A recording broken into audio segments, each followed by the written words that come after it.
Bonjour à tous et bienvenue sur RTI 1, il est 6h30. Au siège de la FAO à Rome, en Italie, se tient depuis le 24 juillet et jusqu'à demain la première réunion bilan du sommet des Nations Unies sur la transformation du système alimentaire. Il s'agit pour les parties prenantes de mobiliser quelques 400 milliards de dollars pour l'équilibre alimentaire mondial d'ici à 2030. À Rome, la délégation ivoirienne est conduite par le ministre d'État, ministre de l'Agriculture et du Développement rural. Kobena Kwasi Adjoumani, il représente le chef de l'État, le président Alassane Ouattara. On retrouve à Rome nos envoyés spéciaux Ulrich Adongon et Franck Quadio. La Côte d'Ivoire présente à Rome, capitale italienne, pour la première réunion bilan du sommet des Nations Unies sur les systèmes alimentaires tenu en 2021. L'accélération des politiques et initiatives contre la faim et la malnutrition, entre autres sujets, exprimés en levée des rideaux. Nous avons lutté contre les impacts de la pandémie et l'agression de la Russie contre l'Ukraine a ébranlé dans ses structures tout l'édifice des prix de l'énergie et a fait se déchaîner des vagues d'inflation touchant en particulier les plus vulnérables. Bonne nouvelle, c'est que des pays ont entendu la sonnette d'alarme que nous avons tirée en 2021 lorsque j'ai organisé le premier sommet des systèmes alimentaires, puisque plus de 100 pays ont présenté des rapports volontaires sur l'état d'avancement de la transformation des systèmes alimentaires. Des pays ont pris des mesures audacieuses pour refléter cette priorité dans leurs lois, politiques et programmes au plan national et infranational. Mais sauver les ODD, ça veut dire aller beaucoup plus loin. Et le temps file. Il faut donc agir et cela passe par les séances d'échange de haut niveau. Le ministre d'État, ministre de l'Agriculture et du Développement rural, représentant à ce sommet le chef de l'État, le président Alassane Ouattara, a exprimé le bilan de la Côte d'Ivoire en matière de vulgarisation des cantines scolaires. Le président de la République, son Excellence M. Alassane Ouattara, a fait en sorte qu'en Côte d'Ivoire aujourd'hui, nous avons plus de 5402 cantines scolaires et l'objectif, c'est de faire en sorte qu'au titre de l'année à venir, nous puissions aller au-delà avec la possibilité de distribuer plus de 30%, encore plus, de nourriture aux enfants qui en ont véritablement besoin. L'année 2021, année pandémique, aura accéléré la résilience partout dans le monde en matière de programmes alimentaires, d'où l'importance du financement, un autre axe de réflexion. Et parlant de financement, plus de 400 milliards de dollars américains sont à mobiliser d'ici à 2030 et ce, en adéquation avec l'atteinte des ODD. Financement qui requiert l'implication de toutes les parties prenantes. Le sens de cette session, co-présidée d'ailleurs par le chef de la délégation ivoirienne. Je voudrais profiter de l'occasion pour transmettre les salutations et félicitations de son Excellence M. Alassane Ouattara, président de la République de Côte d'Ivoire, que j'ai l'honneur de représenter à cette rencontre de haut niveau. La première question de cette table ronde renvoie à la manière dont nous pouvons intégrer les agendas mondiaux et concilier les intérêts divergents des parties prenantes tout en poursuivant dans l'effort les engagements pris dans le cadre de la résilience de nos systèmes alimentaires. À Rome, plusieurs rencontres sont inscrites à l'agenda du ministre d'État, Kobena Kwasi Adjoumani. La réunion bilan, la première du sommet des Nations Unies sur les systèmes d'alimentation, prend fin officiellement le 26 juillet. Dans l'actualité nationale, les résultats du baccalauréat 2023 sont connus depuis hier.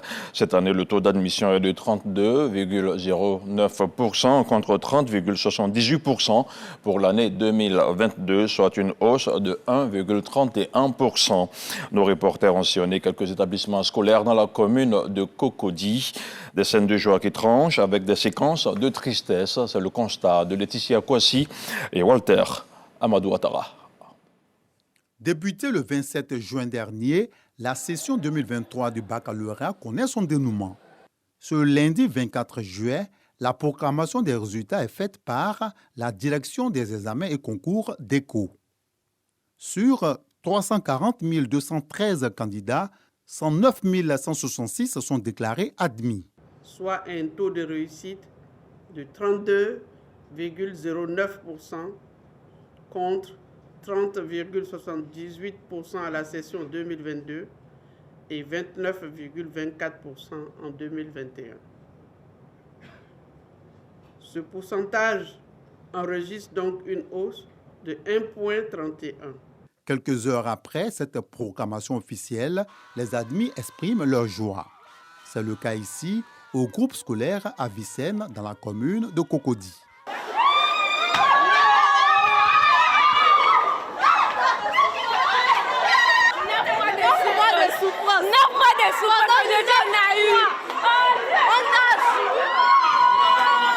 J'aimerais remercier Dieu pour tout ce qu'il a fait pour moi. Parce qu'il a trop souffert de cette classe-là. Il ne dort pas. Il étudie à partir de 2h jusqu'à 5h. Mais il va à 6h pour aller à l'école. Donc il pleure de joie. À côté de ces admis, il y a des candidats malheureux.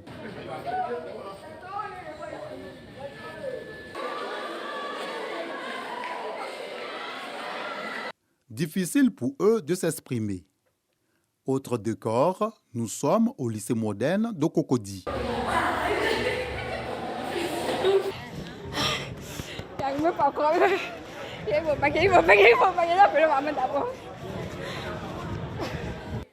À l'issue de ces résultats, les éventuelles réclamations doivent être introduites dans les centres de composition du mardi 25 au jeudi 27 juillet 2023.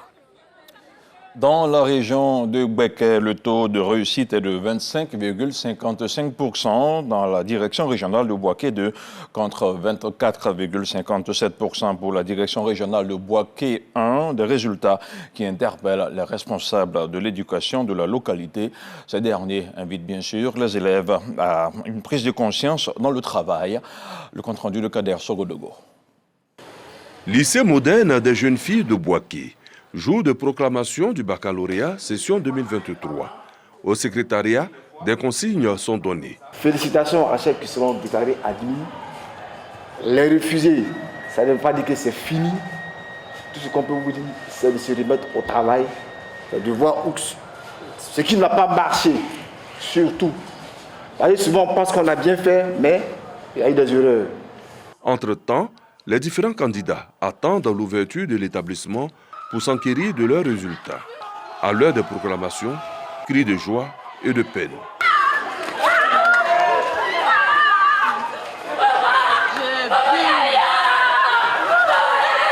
Je viens d'avoir mon bac A2. Je suis contente, je dis merci à Dieu. Autre établissement visité, le lycée moderne de Nembo. La même ambiance, occasion pour des établissements d'enseignement supérieur de récompenser les admis.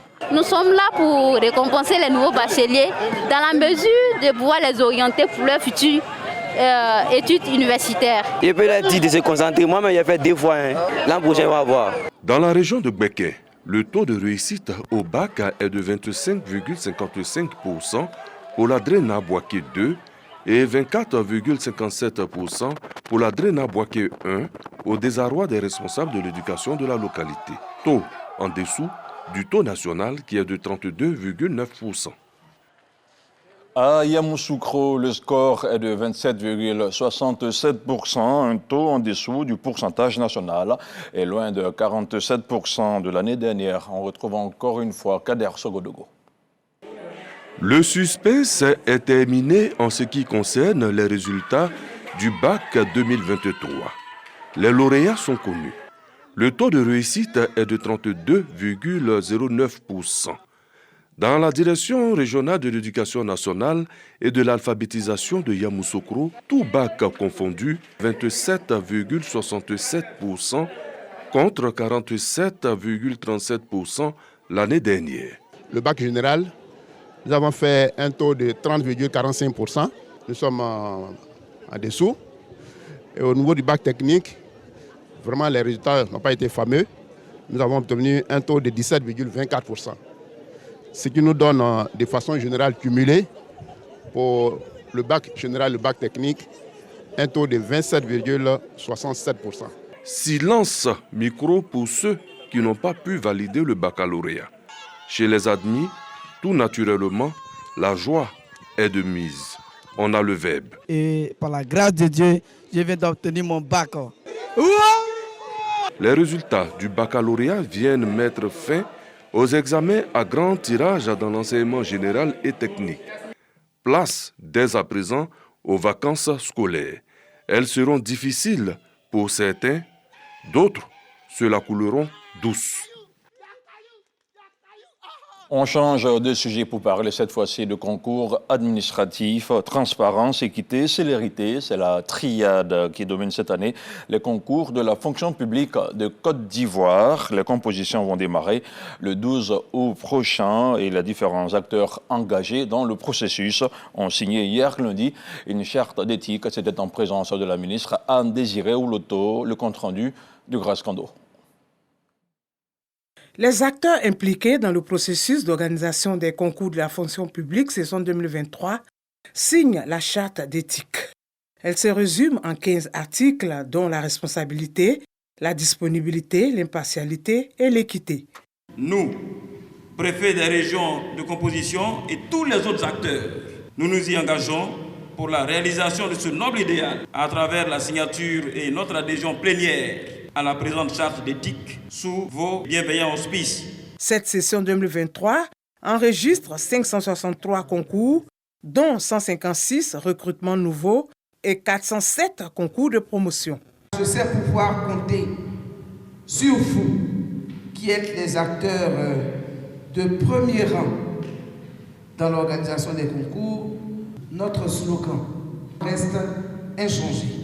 Il reste solidement arrimé au triptyque transparence, équité, célérité.